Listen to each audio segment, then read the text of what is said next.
Trong tranh video này bà xong và đam tao bong đểធ្វើចំការចន្ទីហើយđấyបានចន្ទីរបស់យើងចង់ខែ9ឬក៏ដើមខែ10បាទអត់ចេញបាទត្រួយអញ្ចឹងណាបាទនឹងគឺជាបញ្ហា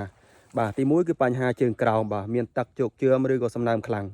បាទហើយទី2បាទគឺបញ្ហាអាកាសធាតុបាទត្រជាក់ខ្លាំងពេកសតុំបាទដល់ឥឡូវនេះបាទមេឃឬសតុំអញ្ចឹងណាបាទអញ្ចឹងសូម្បីតែបងបាញ់ថ្នាំជំរុញបាញ់អកម៉ូនជំរុញបណ្ណាគាត់មកដែរបាទអត់មកទេ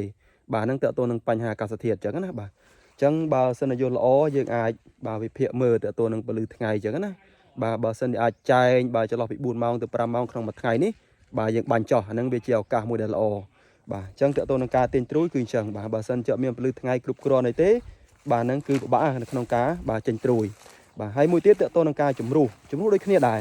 បាទបើសិនជាមេឃសតុំឬក៏ជើងក្រោមរៀងដក់តាក់អី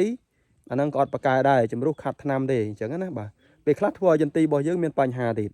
ចឹងណាហើយបាញ់ជំរុះហើយបែរទៅជាមេឃសតុំមេឃត្រជាក់ឬក៏មេឃភ្លៀងទៀតអាហ្នឹងគឺប៉ះពាល់ដល់ចន្ទីយើងវិញទេចឹងបងត្រូវមើលឲ្យច្បាស់សិនចឹងណាបាទតើតើនឹងការបាញ់ថ្នាំសំខាន់គឺយើងត្រូវមើលអាកាសធាតុបាទមានពលឺថ្ងៃគ្រប់គ្រាន់ទៅអាចចន្លោះពី4ម៉ោងឬក៏5ម៉ោងបាទចឹងមិនថាបាញ់ថ្នាំទិញត្រួយឬក៏បាញ់ថ្នាំជំរុះទេគឺជោគជ័យតែម្ដងចឹងណាបាទ